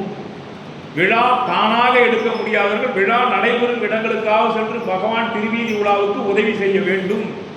உங்களால் என்ன உதவி செய்ய முடியுமோ செய்யுங்க. தேவர்கள் திருவிழா போற வழி நெடுக்க காத்துட்டு இருப்பாங்க, ஏதாவது ஒரு வேலை நமக்கு கிடைக்காதான். பகவான் திருவீதி விழா போகும்போது நாம சாமரை போறத சாதாரணமா நினைக்கிறோம். எவ்வளவு பெரிய புண்ணியம் தெரியுங்களா அது? தேவர்கள் அந்த சாமரை போகிறது காத்து கிடக்கணுமா சார் பகவானுக்கு. அப்படி எந்தெந்த பணிகள் நாம் செய்ய முடியுமோ செய்யும், அவ்வளவு புண்ணியம் ஆயிடும். அதுதான் சொல்றார் விழா அயர்தல் அப்படின்னு சொல்லுவாங்க. அதை தம்மினை கழுவுகின்றார் சாரணர் தரணி காவல் வெம்மையில் அகன்று போது விழை வர துறந்து விட்டார். வீடு பேறு அடைகின்ற வேட்கை வந்துருச்சுன்னா நம்முடைய ஆசாபாசம் அத்தனையும் போயிடும். வீடு பேரை பற்றி சிந்திக்கலன்னா நம்ம வீட்டு சிந்தனை தான் அதிகமாக இருக்கும் இல்லைங்களா? அந்த வீட்டு சிந்தனை வந்துச்சுன்னா இந்த வீட்டு சிந்தனை குறைஞ்சிடும். அந்த வீட்டு சிந்தனை வரலன்னா இந்த வீட்டு சிந்தனை நமக்கு 24 மணி நேரமும் இருக்கும். ரைட். அடுத்து பாருங்க, நீ அப்படியே போயிட்டே இருந்தீங்கன்னா வழியில ஒரு இயக்கி உனக்கு வந்து ஆகாரம் கொடுப்பான்னு சொல்றாரு. நடக்குமா பாருங்க. தனி காடு, காட்டுல ஜீவகன் பசி இருக்கு இல்லையா, அப்போ ஒரு இயக்கி ஒரு தேவதை வந்து உனக்கு உணவு உபசரிப்பான்னு சொல்றார். அவன் செய்த புண்ணியம் இதுதான் சார். புண்ணியம் மிகுந்துருச்சுன்னு வச்சுக்கலாம், நானா தேடி வரும், நாம போய் தேட வேணும். அப்படி அவன் செய்த புண்ணியத்தின் காரணமாக ஒரு இயக்கி வந்து அவனுக்கு உணவு தருகிறாள். அடுத்தது பாருங்க, யானை கூட்டம் நிறைந்த கங்கை கரை காடு. யானை கூட்டத்துக்கு இடையில காடு, காட்டுல நடந்து போகணுமா. இதனால்தான் குவே சாமிநாத ஐயர் இந்த இடத்த எழுதிட்டே இருந்தார். பொலன்னு கண்ணீர் வந்துருக்கான். வீட்டை பெருக்கிற அம்மா, ஏன் சாமி கண்ணீர் விட்டு அழறீங்கன்னு கேட்டுதான். இல்லை, எவ்வளவு பெரிய அரச குடும்பத்தில் பிறந்தவன் ஜீவகன் காலில் செருப்பு கூட இல்லாமல் பாலைவனத்தில் காட்டு வழியா இப்படிலாம் நடந்து போறானே, அவன் செய்த பாவம் தான் என்னன்னு நினைச்சேன். கண்ணீர் தானா அப்படியே தத்ரூபமா அவன் போற பாதையை பூரா திருத்தக்கதை காமிச்சுட்டே போறாரு. அந்த கடக்க முடியாத காடு, கடக்க முடியாத பாலைவனத்தை எல்லாம் வெறுங்காலோடு கடந்து செல்கிறான் நான் ஜீவகன். அதெல்லாம் காண்பிக்கிறார். இப்போ அந்த பாலைவனத்தினுடைய சிறப்பை சொல்றாரு பாருங்க. பரவசமூட்டும் பொய்கைகளை சொல்றாரு, அச்சமூட்டும் காட்டை சொல்றாரு, தாமரை தடாகத்தை சொல்றாரு, காத தூரன்றதை அடிக்கடி சொல்லிட்டே போறாரு. இந்த யானை கூட்டங்கள் பாலைவனத்துல இது எவ்வளவு நுட்பம் பாருங்க. மத நீரும் சிறுநீரும் சேர்ந்து யானையினுடைய 2 நீர்களும் கலந்துருச்சான். ஏற்கனவே பாலைவனம், அந்த பாலைவனத்தில் இந்த மத நீரும் சிறுநீரும் கலந்தனால வெப்பம் அதிகமா இருக்கும்.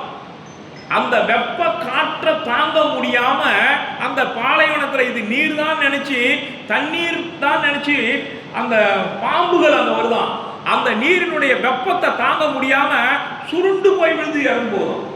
அப்போ ஏற்கனவே பாலைவனம், பாலைவனத்தில் யானையினுடைய மத நீர் அதோட அதனுடைய சிறுநீரும் கலந்து வெப்பம் அதிகமாக இருக்கிற நீர்ல நல்ல நீர் நினைச்சு பாம்பு வந்து விழுந்து அதெல்லாம் சுருண்டு இறந்து விடுகிறது என்று சொன்னால் அந்த பாலை நிலத்தினுடைய வெப்பத்தை சொல்றார் அந்த இடத்துல. அதுக்கு அடுத்தது பாருங்க, பேய் மகள் வரலாம், பேய் மகளிர் வரலாம், அதை பார்த்து பயப்படாம நீ போகணும்னு சொல்றாரு. எப்படி சார் இது? சாதாரணமா பேய் நல்ல கதவு கூட்டிட்டு ஓடி வந்துடும். பேய் மகள்கள் எதிர வருவா, நீ பயப்படாம போன்னு சொல்லி அனுப்புறாரு. பாலைவனத்தை சொன்னார், காட்டை சொன்னார், பொய்கையை சொன்னார், அடுத்து பேய் மகள் வருவான்னு சொல்றாரு. அங்க பார்த்தா தேவதை வந்து உணவு கொடுக்குது, அதையும் ஜீவகன் அனுபவிச்சான். அடுத்து பார்த்தா பேய் மகள் வந்து ஆட்டம் போடுவா, நீ ஜாக்கிரதையா போ. அந்த பேய் மகள் என்ன பண்ணுவான், அழகா இருப்பா, நீ கொஞ்சம் பொறி கலங்கி நல்ல பொண்ணா இருக்காளேன்னு கிட்ட போயிட்ட, கட்டி பிடிச்சிட்டு வா, கட்டி பிடிச்சுட்டா உன் உயிர் போயிடும். அதனால ஜாக்கிரதையா நீ அந்த பேய் மகள் கிட்ட ஆடாம போன்னு சொல்லி சொல்லிடணும்.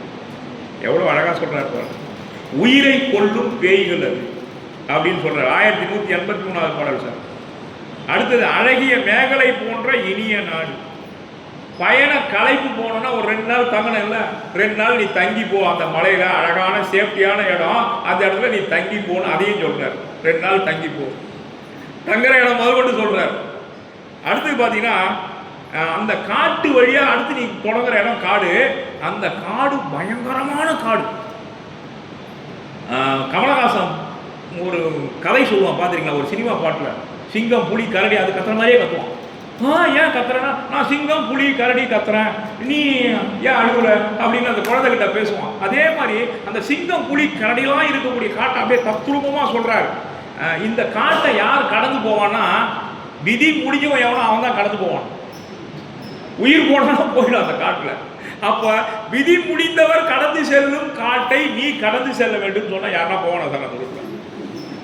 கொஞ்சம் நினைச்சு பாருங்க. அப்ப இதை எழுதுற உவே சாமிநாதர் கண்ணீர் விட்டு அழுதுற என்ன சார் தப்பு சொல்லுங்க பாப்போம். விதி முடிஞ்சவன் போற காடுறாது அந்த வழியா தான் நீ ஆனா போயாகணும். எவ்வளவு ஒரு கடுமையான துன்பத்தெல்லாம் அனுபவிச்சிருக்காங்க பாருங்க ஜீவகன். அதை இன்னொரு வரி சொல்லிட்டார், துன்பப்பட்டவர்களுக்கு அல்லால் இன்பம் இல்லை. வாழ்க்கையில உண்மை இது, துன்பப்பட்டவர்களுக்கு அல்லால் இன்பம் இல்லை. நாம கிராமத்தில் என்ன பாடுபட்டோம் நினைச்சு பாருங்க பார்ப்போம். இப்போ நம்ம பிள்ளைங்களுக்கு அந்த கஷ்டம்னா என்னன்னு தெரியுமா? இப்போ எவ்வளோ சொகுசாக வாழுறாங்க. அவங்களால நாம் என்ன பண்ணியிருக்கோம்? கொஞ்சம் சொகுசாக வாழணும். கிராமத்தில் என்ன கஷ்டப்பட்டோம், அப்போ துன்பப்பட்டோம் நாம, இப்போ கொஞ்சம் இன்பமாக வாழணும்.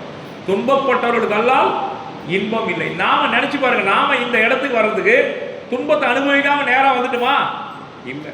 அப்படி வாழ்க்கையில் துன்பம் இருக்கும், துன்பத்தை தாண்டி போனால் இன்பம் இருக்கும் என்பதற்கு இது வழி. அடுத்து விதி முடிந்தவர், விதி கண்டவர் அல்லது இது செலார். விதி முடிஞ்சவங்க தான் அந்த வழியா போவான். இது ஒரு பழமொழி சொல்லுவாங்க தெரியுங்களா? இந்த விரியன் பாம்பு இருக்கு பாருங்க, விரியன் பாம்பு, கட்டி விரியன், கண்ணாடி விரியன் சொல்லிட்டாரு பாரு. ஏன்னா அவர் பெரிய விவசாயி வீரநாமல்ல, அவருக்கு கரெக்டாக சொல்றாரு, விதி முடிஞ்சா விரியன் தொடுமா. அது நம்மளால சொல்லி வச்சிருக்காங்க பழமொழி. அது போல விதி முடிஞ்சவனால அந்த காட்டு வழியா போவான்.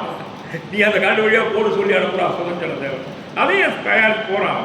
அடுத்தது சார், இந்த எவ்வளவு வெப்பத்தை ஒரு மனிதன் தாங்க முடியுமோ அவ்வளோதான் சார் தாங்க முடியும். அதுக்கு அதிகமான வெப்பம் வந்துருச்சுன்னு வச்சுக்கலாம், நம்மளால தாங்கவே முடியாது. அவ்வளவு கடுமையான வெப்பம் எங்க இருக்குன்னா பாலைவனத்தில் இருக்கும். பாலைவனத்தில் எங்கேயுமே தண்ணீர் கிடைக்காது. மனதும் கொதிக்கும், மேலையும் கொதிக்கும். என்னடா காரணம்னா மழை தவறி போன இடமா அது. அப்படின்னா மழை பெய்யாத இடம் அது. அந்த பாலைவனத்தில் அங்க விலங்குகள்லாம் இருக்கும். அந்த விலங்குகள் படுற துயரம் இருக்கு பாருங்க. அதுதான் சார் வாழ்க்கையிலே நாம எவ்வளவு புண்ணியிருக்கோம்னா, இந்த விலங்கு கதி துன்பத்தை நீங்க ஒரு முறை அனுபவிச்சுன்னு வச்சுங்களா, நாம எவ்வளவு புண்ணியம் பண்ணிருக்கோம்னு சொல்லிடலாம். விலங்கு கதி துன்பம் இருக்கு பாருங்க, கடுமையான துன்பம். நீங்க ரோட்ல பார்ப்பீங்க, வண்டி கட்டி அவ்வளோ பலு வச்சு இழுப்பான். கோழியை ஒரு 100 கோழியை ஒருத்த கைத்தில் கட்டி 2 வீலரில் கட்டி தொங்க விட்டுட்டு போவான் இல்லைங்களா? இன்னொரு இடத்துல பார்த்தீங்கன்னா விலங்குது நல்லா குளிப்பாட்டி மஞ்சள் பூமும் பொட்டுலாம் வச்சு கழுத்தில் பூ மாலையெல்லாம் சுற்றி கத்தி பக்கத்தில் வச்சு நிற்பான் இல்லைங்களா? அப்போ அந்த விலங்கு கதி துன்பம் 11 மணி வரையிலையும் கட்டின இடத்துல கிடக்கும். மாடு மழையில் அப்படியே கிடக்கும். பசி கொடுமை தாளாது. எவ்வளவு பெரிய யானை, ஒரு யானை பாகம் வைக்கிற ஒரு குச்சியை தாண்டி போக முடியாமல் அது அப்படியே கட்டுப்பட்டு கிடக்காது. இந்த விலங்குகள் போடுற துன்பத்தை நினச்சோம்னா நாம் மனிதன் எவ்வளவு உச்சத்தில் இருக்கிறோம்னு நினச்சிக்கிறோம். அந்த விலங்கு கதி துன்பத்தை பற்றி பாலை நிலத்தில் சொல்கிறாரு. மேலேயும் சுடுது, கீழையும் சுடுது. ஒரு பெண் யானை அந்த வெப்பம் தாங்காமல் இருக்கு, படுற துயரம் தாங்க முடியல. அந்த ஆண் யானை என்ன பண்ணுதான், அது அதை விட கொஞ்சம் உயரமாக இருக்கும். பெண் யானையை விட அது கொஞ்சம் உயரமாக இருக்கும். அது வெயிலில் நிற்குதான், வெயிலுக்கு எதிர்ப்புறமா நின்று அதனுடைய உடம்பு நிழல் இந்த பெண் யானை மீது பட்டு அசையாமல் நிற்குதான். பெண் யானை அந்த வெப்பத்திலிருந்து தப்பிக்கிறது. ஒரு கணவனும் மனைவியும் எப்படி வாழணுன்றதுக்கு அக்ரிணை உயிர்கள் நமக்கு கற்றுக் கொடுக்குது சார். என்னுடைய நலத்தை காட்டிலும் என்னுடைய மனைவியினுடைய நலம் தான் முக்கியம். ஒரு கணவன் வாழணும். என்னுடைய நலனை காட்டிலும் என்னுடைய கணவனுடைய நலம் தான் முக்கியம். பெண் வாழணும். அப்படி வாழ்ந்தாதான் அது இல்லை. அப்படி வாழறதுக்கு இந்த 2 யானைகளை படம் பிடித்து காண்பிக்கிறார் நமக்கு. கலையின் பிணை கன்றிடு என்று கசி. கலைனா ஆண்மான், கன்றிடு பிடி களிறு. பிடினா சார் பெண் யானை, களிறுனா ஆண் யானை. ஆண் யானை பெண் யானை காப்பாற்றணுமா, அப்படி வாழணுமா? நான் பார்க்கிறேன், நேற்று ஒரு துணி கடைக்கு போனேன். துணிக்கடையில 2 பேரும் சண்டை போட்டுக்கலாம். கணவன் மனைவி 2 பேரும். அநேகமாக அவங்க 2 பேரும் ஒன்றா வீட்டுக்கு போயிருக்க மாட்டாங்க. போட்டு சட்டையை பார்த்தா அவன் கேட்கலாம், என்ன தற்கூரி மாதிரி பேசுற அப்படின்றான் மனைவியை.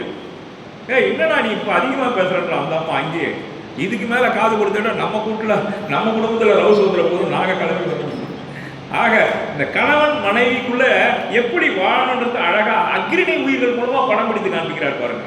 பாலைவனம் எப்படி இருந்தது நான் சொல்லிட்டு போயிருக்கேன். ஆனால் 2 உயிர்கள் படக்கூடிய துன்பத்தை அதுவும் கணவன் மனைவியா காண்பிச்சு ஏன் சொல்றாருன்னா, அப்படியேற்பட்ட பாலைவனத்திலேயும் தன்னுடைய மனைவியினுடைய நலன் தான் முக்கியம். ஒரு ஆண் யானை நிக்குதுன்னா இந்த உலகத்துல இவ்வளவு சுதந்திரத்துல நாம நம்முடைய மனைவிக்காக நாம் நலம் சார்ந்த வாழ்க்கையை அமைத்துக் கொள்ள வேண்டும் அப்படின்னு சொல்றார்.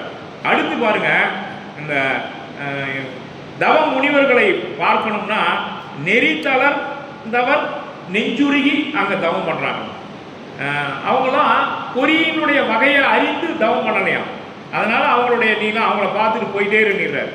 அடுத்தது பார்த்தீங்கன்னா அமுதம் என்னும் இனிய பழச்சோலை இதெல்லாம் கடந்து வந்த உடனே ஒரு பெண் யானையும் ஆண் யானையை காண்பிக்கிறார். அடுத்து என்ன பண்றாரு, ஒரு ஆண்மான் பெண்மானை காண்பிக்கிறார். அதுக்கு இன்னும் கொடுமை, அந்த துன்பத்தை அனுபவிக்கிறது இல்லைங்களா. அந்த ஆண்மான் என்ன சொல்றாங்க, அசையாம நிற்குது, அசைஞ்சா கூட அந்த வெயில் மேலே போட்டுருக்கும். அதனால அந்த ஆண்மான் அசையாம நின்று அந்த பெண் யானையினுடைய வெப்பத்திலிருந்து காப்பாற்றுதான். இப்படி அந்த பாலைவனத்தில் இருக்கக்கூடிய உயிரினங்கள் இது பண்ணதான். அது இன்னொன்று சொல்லுவாங்க, அறம் தவிழ் நெல்லியங்காய் அப்படின்னு புறநானூற்றில் ஒரு இடத்துல வரும். பாலைவனத்தில் எப்படி தர்மம் பண்ண முடியும், அறம் செய்ய முடியும்னா, பாலைவனம் சொல்ற வழியில ஒரு நெல்லி மரத்தை நட்டு வச்சுட்டோம்னா அதுக்கு தண்ணி ஊற்றி காப்பாத்திட்டீங்கன்னா அது காய் காய்ச்சுதுன்னா அந்த வழியா போறோம் தண்ணி தாகத்தோட போவான். ஒரு நெல்லிக்காயை பறிச்சு சாப்பிட்டானா நீங்க அவனுக்கு விருந்து கொடுத்ததுக்கு சமம் சார். அறத்தை வளர்க்கும் நெல்லியங்காய் அப்படின்னு ஒரு. அதனால வீட்டுக்கு வந்தவொடனே முதல்ல என்ன கொடுக்கலாம், ஒரு சொம்பு தண்ணி. உங்களை திட்டணும் கூட ஒருத்தர் வந்துருப்பார் வீட்டுக்கு, நீங்க ஒரு சொம்பு தண்ணி கொடுத்த உடனே அந்த கோபம் அவருக்கு அமைக்கணும். இந்த தண்ணீருடைய குணம் அது.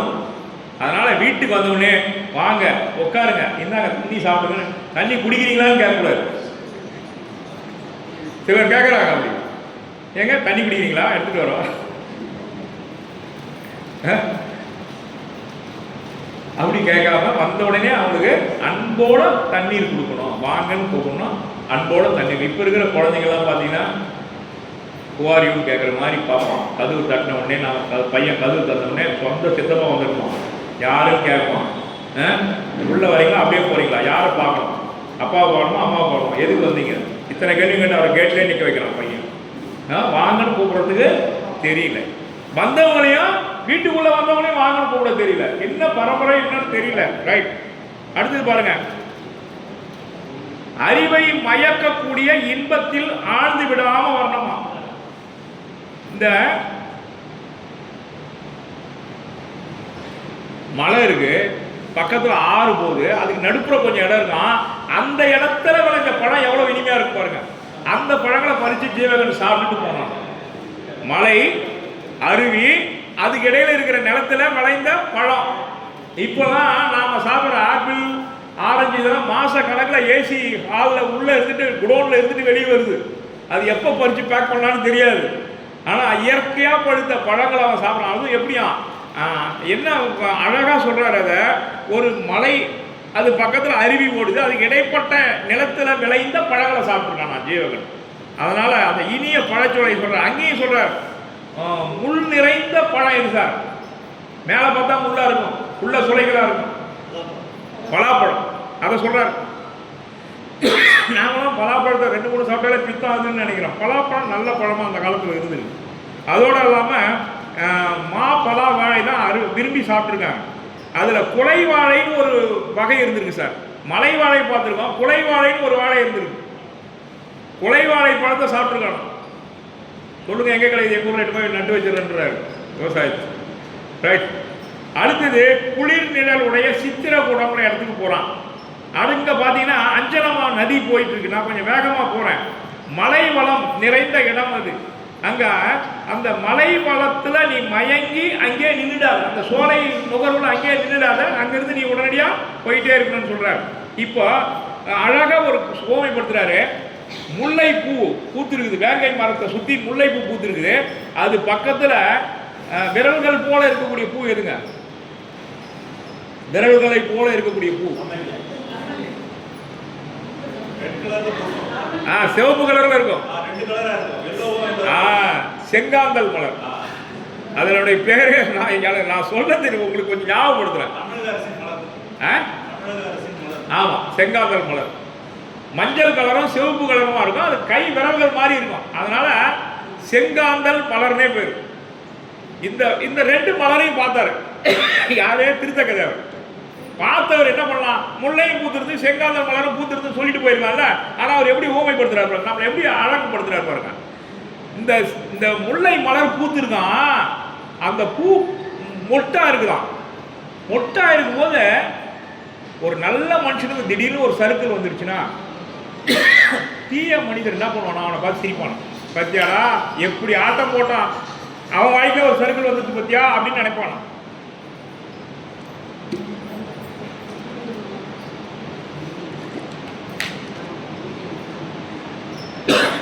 புன்னகை பூக்குதான், சிரிக்க மாட்டாங்க. ஒரு ஒரு சிரிப்பு, நக்கலான ஒரு சிரிப்பு இருக்கும் பாருங்க, அதை சொல்றாரு இந்த இடத்துல. அந்த மனிதன், நல்ல மனிதன் வாழ்க்கையில ஏற்பட்டு விட்ட ஒரு சின்ன சருக்களை பார்த்து இந்த முல்லை அரும்பு நகைக்குதான். புரியுது? முல்லை பூ இயற்கையா பூத்திருக்கு இல்லைங்களா? அதுக்கு அடுத்து அந்த முல்லை பூத்திருக்கு. அது எப்படி இருக்கும், அந்த மனிதனுடைய வாழ்க்கையில ஏற்பட்டு விட்ட சருக்களை பார்த்துட்டு வாய் திறந்து சிரிக்குதான், சத்தமா சிரிக்குதான். இதை பார்த்த செங்காந்தல் மலரு அவருடைய தீவினை ஏதோ கொஞ்சம் இறங்கிட்டாரு, அதுக்காக நீ இப்படி சிரிக்கிறது தப்புன்னு அது கையால அது வாய் மேல வாயை பொத்துன்னு சொல்லுதான். எந்த மலரு? செங்காந்தல் மலர். ஏன் நீ சிரிக்கிற, அவருடைய தீவினை ஏதோ வாழ்க்கையில சரிக்கிட்டாரு, அதுக்காக நீ போய் அவரை பார்த்து சிரிக்கிறது தப்பு தப்பு தப்புன்னு சொல்லிட்டு அது போய் அது வாயை மூடுதான். எது? செங்காந்தல் மலர் விரல்களால. இந்த ஓமைய திருத்தக்க தேவரை தவிர யாரால பாட முடியும்? இதுக்கிடையில் என்னோடு சொல்றாரு, அந்த வண்டு இங்க போய் தேன் குடிக்கிறான் முல்லை மலர்ல. இங்க பாரு, நீ அவங்கள பார்த்து சிரிச்சுன்னா உன் பல்ல உடச்சிடுன்னு சொல்லி தேனை குடிச்சிட்டு அந்த பூவை கசக்கிட்டு வருதான். 3 விதமான ஓமையை அந்த இடத்துல. அப்ப இது மூலமா என்ன சொல்றாருன்னா, இந்த இயற்கை காட்சி ஒரு பக்கம், உயர்ந்த மனிதனுடைய வாழ்க்கையில் ஏற்படக்கூடிய சறுக்களை பார்த்து நாம் ஒருபோதும் அவர்களை தவறுதலாக பேச, அந்த அந்த அருமையான ஒரு செய்தியை உள்ள வச்சு 3 அழகான பூக்களால அழகா சொல்றாருன்னா இந்த மாதிரி தான் இருக்கணும் சார். அதை வண்டு தேன் குடிக்கலாம், அது போய் அது பல்ல உடைச்சிடுவேன், இன்னொரு முறை நீ அவளை பார்த்து சிரிச்சணும் அப்படின்னு அந்த வண்டு போய் சொல்லணும். அப்ப இயற்கையை இயக்கக்கூடிய காட்சி திருத்தக்க தேவரிடம் எவ்வளவு அழகா இருந்திருப்பாங்க, அழகா சொல்றாரு. இன்னொரு இடத்துல சார், கேழ்வரகு இன்னைக்கு அவ்வளோ பிரசித்தமாக நம்ம சொல்றோம், சுகருக்கு நல்லதுன்னு. 2000 ஆண்டுகளுக்கு முன்னாடி திருத்தக்க தேவர் கேழ்வரகு பயிரிட்டு இருந்தாலும் அதை அறுக்கக்கூடிய விவசாயிகளை பார்த்துருக்காரு, அவங்க கிட்ட அதை பற்றிலாம் சொல்றாரு. அப்போ பறவை மாநிலம் பன்னிரு காதமே அப்படின்னு சொல்றாரு. அப்போ கேழ்வரகு தான் பயிரிட்டு இருக்காங்க அந்த இடத்துல. அதெல்லாம் சொல்லிட்டே வரான் யாரு? சுதஞ்சன தேவன் ஜீவகனுக்கு வழியெல்லாம் சொல்லிட்டு வரான். இன்னொன்று சார், அங்கே ஒரு சோலையில் புகழுடைய தக்க நாட்டுக்கிட்ட வரான். தக்க நாடுனா செல்வத்துக்கு தகுந்த நாடுன்னு அர்த்தமா, அதுக்கு பேரே தக்க நாடுன்னு பேர் வச்சிருக்கான். எவ்வளோ அழகா வச்சிருக்கான் பாருங்க. அங்க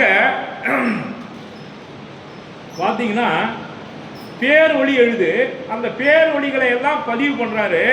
பாலவாய் கமுகின் நெற்றி படுபட முதிர விண்டு நீல் களை கரும்பி நெற்றி நெய் முதிர் தொடையல் கீறி வாழைவா உரைப்ப நக்கி வாரலோடு மரலும் என்ப காலை நீ கடந்து செல்லும். என்ன காட்சி சொல்றாருன்னா, தக்க நாட்டில் எழில் மிகுந்த ஒரு கமுக மரத்துல இருந்து பழம் கீழே விழுதுமா. கமுக மரத்துல இருந்து பழம் கீழே விழுது. அது எங்க விழுதுன்னா, உயர்ந்த கரும்பு சோனையில தேன் கட்டியிருக்கான். அந்த தேன் அடையின் மூலமா அந்த கமுகம் பழம் விழுதுக்கலாம். கமுகம் பழம் விழுந்த உடனே கீழே தண்ணி ஆறு, அதுல பாலை மீன்கள் இருக்கான். அந்த கமுகம்பழம் அந்த தேனடைக்குள்ள உழுந்து வந்ததுனால தேன் சொட்டு தான் அந்த வாழை மீன்கள் அந்த தேனை குடிக்கிறதுக்கு எம்பி எம்பி அந்த தேனை குடிக்குது. எவ்வளவு அழகான ஒரு காட்சிப்படுத்திருக்காரு. அழகா விழுந்திருக்கு, ஒரு பழம் விழுந்திருக்கு, அதுல கரும்பு அந்த அளவு உயர்ந்திருக்கு பாருங்க. அதுதான் முக்கியம். கரும்பு சோலை அவ்வளோ உயரம் இருந்திருக்கு, அதுல தேன் கட்டி இருக்கு. அவ்வளோ தந்தையும் சொல்றாரு. அடுத்தது மனம் வீசியபடி ஓடும் ஆறு, செல்வமும் செழிப்பும் உடைய தக்க நாடுன்றதுனால இவ்வளவு செல்வ செழிப்பை சொல்றாங்க. அடுத்தது பார்த்தீங்கன்னா, அந்த பலவிதமான ஒலிகளை ஒரு காப்பியம் ஏற்றக்கூடியவருக்கு காட்டில் வரக்கூடிய ஒலிகளை பூரா பதிவு பண்றாரு சார்.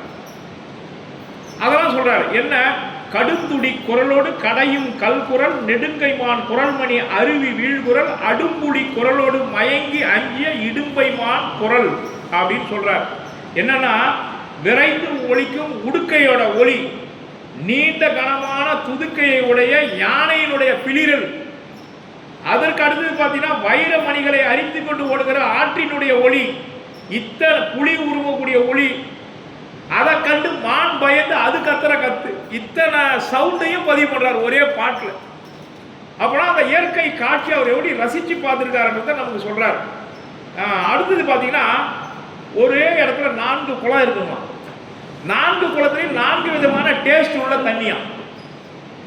4 குளம், 4 குளத்துல 4 விதமான தண்ணீர். முதல் குளத்துல பார்த்தீங்கன்னா விலை மதிப்பில்லாத அரிய அணிகலன்கள் போன்ற செக்க சிவந்த நிறமுடைய நீரா இருக்குமா, தங்க தாமரைகள் போல இருக்குமா. அந்த குளத்து தண்ணி குடிக்கக்கூடாது. அடுத்த குளத்து நீர் எப்படி இருக்குன்னா, ரசவாதத்துக்கு பயன்படக்கூடிய பாதரசம் போல இருக்குமா. அந்த குளத்து தண்ணி குடிக்கக்கூடாது. மூன்றாவது ஒரு குளம் இருக்கும், அதுல பார்த்தீங்கன்னா அழகான கோலை மலர்லாம் இருக்கும், அந்த தண்ணியும் குடிக்கக்கூடாது.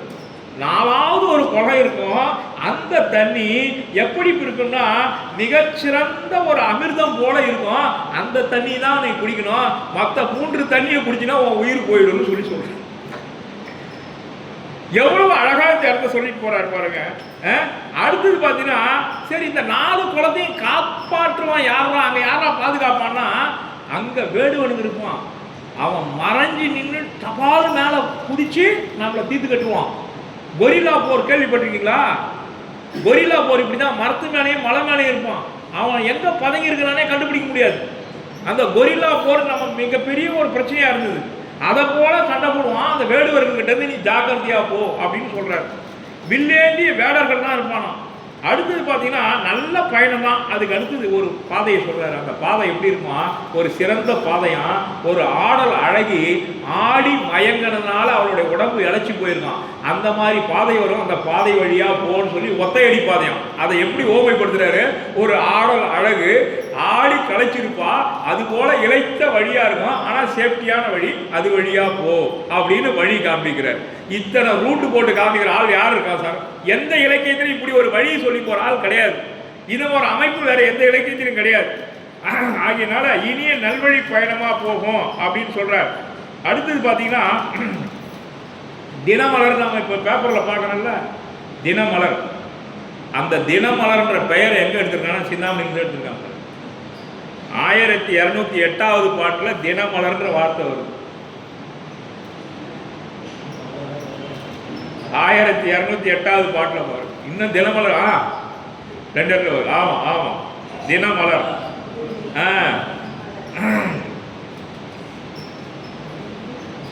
அந்த வழியினுடைய செம்மை இருக்கு. அந்த வழியினுடைய செம்மை எப்படி சொல்றாரு, கற்பிற் பெண்களுடைய குணநலன்கள் போல சிறந்த பாதையம். இன்னொரு பாதையை சொல்றாரு, பரத்தையர் குணம் போல இருக்கிற பாதைன்னு சொல்றாரு. ஆக பெண்களுடைய உயர்வையும் சொல்லி அந்த பாதையினுடைய சிறப்பையும் சொல்லக்கூடிய சிறப்பு திருத்தக்க தேவருக்கு இருக்கிறது. அடுத்தது இந்த இடத்தோட முடிச்சிடும் சார். இன்னிசை நாதங்கள் எங்கும் ஒலிக்கும் வனகிரி. முக்கியமானது இதான், இந்த பாட்டை சொல்லிடுறேன் நான். வனகிரி, வனம் கூட்டல் கிரி. கிரினா மலை. வேதகிரி அப்படின்னா வேதத்தினுடைய மலையாக இருக்கக்கூடிய வேதகிரின்னு. ராஜகிரி மலைகளுக்கெல்லாம் சிறந்த கிரி அப்படி சொல்லுவாங்க. ரைட். இன்னிசை நாதங்கள் எங்கும் ஒலிக்கும் வனகிரி. வீட்டில் சார் எப்பவுமே இசைக்கு அவ்வளோ பவர் இருக்கு. நல்ல இசை நம்ம வீட்டில் கேட்கணும். கோவிலில் எந்த இசையை ஒலிக்கணும் அப்படின்றதுக்கு திருத்தாக்கார் ஒரு இடத்துல சொல்லியிருக்காரு. காமன் பாடுற இசை தவிர மற்ற எல்லா இசையும் இசைக்கலாம். காமத்தை தூண்டுகிற காமதேவன் பாடுகிற பாடல்களை தவிர மற்ற எல்லா இசைகளும் கோவில்களிலும் வீட்டிலும் பாடலாம் அப்படின்னு சொல்றேன். அப்பனா என்ன அர்த்தம், சினிமா பாட்டு கண்டிப்பா கோவில் நிகழ்ச்சியில இருக்கக்கூடாது. காமத்தை தவிர்க்க சொல்லக்கூடிய இறைவனுக்கு காமத்தை ஊட்டுகிற பாடலை பாடக்கூடாது அப்படின்னு சொல்றாரு. பெரியவன் திருமொழி, இந்த வார்த்தைக்கு என்ன சார் அர்த்தம்? பெரியவன் திருமொழி. பெரியவன் யார்? இங்க அருக பகவான். அவன் வாயால் உதிர்த்த சொற்கள் தான் இங்கே திவ்ய துவனி. அந்த திவ்ய துவனியுடைய தமிழ் சொல் தான் திருமொழி. திவ்ய துவனிக்கு சரியான தமிழ் சொல்ல திருத்தக்கதை தான் கொடுத்திருக்காரு, திருமொழி. அந்த திருமொழியை சொல்லக்கூடிய பிறழ்தல் இல்லாமல், திருமொழி பிறழ்தல் இல்லாமல் இருக்கக்கூடிய மதன கீதமே திரிதர பிறந்தோர் சிலம்பின் என்பவே என்பது அருக ஆகமத்தில் அறிவுறுத்தியபடி நடப்பவர்கள் தவ முனிவர்கள். நாம கூட கொஞ்சம் மாறலாம், இல்லறத்தான். ஆனா தவ முனிவர்கள் அந்த ஆகம நெறியில ஒரு சிறு ஊசி நுனியால கூட மாறக்கூடாது. மாறினா அவங்க தவசி இல்லை, அவ்வளவு நுட்பமானது. அதுக்கு ஓமை சொல்றாரு. லிங்க பாகுடத்துல துறவிகள் எப்படி வாழணுமா, ஒரு கத்தி இருக்குன்னா கத்தி மேல யானை நடப்பது எவ்வளவு சிரமமோ அவ்வளவு சிரமமான வாழ்க்கை துறவி வாழ்க்கை. நினைச்சு பாருங்க, கத்தி மேல ஒரு யானை நடக்கணும்னா எவ்வளவு கஷ்டம், அவ்வளவு கஷ்டமா துறவு வாழ்க்கை. துறவுக்கு போறது ஈஸி, துறவுல நிலைத்திருப்பது கஷ்டம். துறவு வாழ்க்கை போயிடலாம், நினைச்சா ஒரு தீவிரம் வந்து போயிடலாம். ஆனா துறவுல கஷ்டப்பட்டு அதை தாங்கணும். இந்த காவி உடை எப்படி வந்ததுன்னு நம்ம ஸ்ரீபுராணத்துல ஒரு கதை இருக்கு. துறவுக்கு போயிட்டு ஆசைப்பட்டு பசி கொடுமை தாங்க முடியல, ஒரு வேளை தான் சாப்பிடணும். அடப்பாய் இல்லைங்களா? அப்போ என்ன பண்ணிடலாம், கட்டிருந்த துணியெல்லாம் செம்மண் இடத்துல போட்டிருக்கான் பொழுது செம்மண் ஆகி போயிடுது. அந்த செம்மண் ஆன துணி கிடைச்சா போதும், கட்டிட்டு ஊருக்குள்ள போய் யாசம் எடுத்து சாப்பிட்டுருக்கான். அந்த கலர் தான் இப்ப காவி கலரா சாமியார்களுக்கு வந்துருக்கு. அது ஒரு இடத்துல வந்துருக்கு, புரியுது அவங்களுக்கு? ஆக முதல்ல துறவு வரதுக்கு முன்னாடி கைடி போட்டுட்டு போயிட்டான். போனவன் கொஞ்ச நேரம் கூட துறவுக்கு இருக்க முடியல, திருப்பி ஓடியதான். போட்ட துணி எங்கடா இருக்குன்னு தேடலாம், செம்மண் மழை பெஞ்சிருக்கு, எல்லாம் செம்மண் கலர் ஆகி போச்சு. கட்டிட்டு ஊருக்குள்ள போய் ஆசை கட்டான். என்னன்னா புதுவிதமான உடையால வந்துருக்காரு, அவருக்கு ஆகாரம் கொடுத்தா பாருங்க. இந்த உடையில போனதான் ஆகாரம் கொடுப்பா போனதுன்னு நினைச்சு அந்த உடைய கிடைச்சி போச்சு துறவுக்கு. அதான் உண்மை, ரைட்? ஆக கரியவன் திருமொழி கவிழ்ந்த சேவடி. கரியவன் திருமுடி அப்படின்றதுக்கு என்ன அர்த்தம்னா, இந்திரன் தனது மணிமுடியை தாழ்த்தி வணங்கி வணங்கி வணங்கி அருக பகவானுடைய பாத கமலங்கள் அவ்வளவு சிறப்பு புரிஞ்சியது. அந்த சிவந்த மலர்பாதங்களை உடையவன் அருக பெருமான். அந்த அருக பெருமானுடைய அற நெறியின்படி வாழ்பவர்கள் தவ முனிவர்கள். அவர்களை நாம் என்ன பண்ணணும்? இசைநாதங்கள் அனைத்து இனிமையாக எங்கும் பரவி இருக்கும். இப்படிப்பட்ட சூழலை உடையது வனகிரி. அங்க மன்மதன் பாடக்கூடிய இசை இல்லாமல் சிறந்த மற்ற இசைகள் தான் இருக்குமா எங்க? அந்த வனகிரியில. ஏன்? அங்க சமண முனிவர்கள் தவம் இருக்கிறாங்க, அருக பகவான் கோட்டம் இருக்குது. ஆகவே அங்கு மன்மதனுடைய இசையை தவிர மற்ற இசைகள் ஒலிக்கக்கூடிய ஒரு ஆகமம் நிறைந்த அற்புதமான மலையாக அது திகழ்கிறது என்று சொல்கிறார். பெரியவன் திருமொழி என்ற வார்த்தை சிலம்புல இருந்து திருத்தக்கதவர் எடுத்திருக்காரு. சிலம்புல வந்துருக்கு பெரியவன் திருமொழி அப்படின்னு. அதே வார்த்தை இங்க இருக்கு. நாமும் பெரியவனை வணங்க வேண்டும், பெரியவன் சொன்ன திருமொழிப்படி வாழ்க்கையை அமைத்துக் கொள்ள வேண்டும். பெரியவன் திருமொழி என்பது அருக பகவான் அருளிய ஆகம என்பதை புரிந்து கொள்ளுங்கள். அப்ப திருமொழி என்பது திவ்ய துவனி. சரிங்களா? ரைட். நம்ம தேநீர் குடிச்சிட்டு வந்து தொடரும். நன்றி.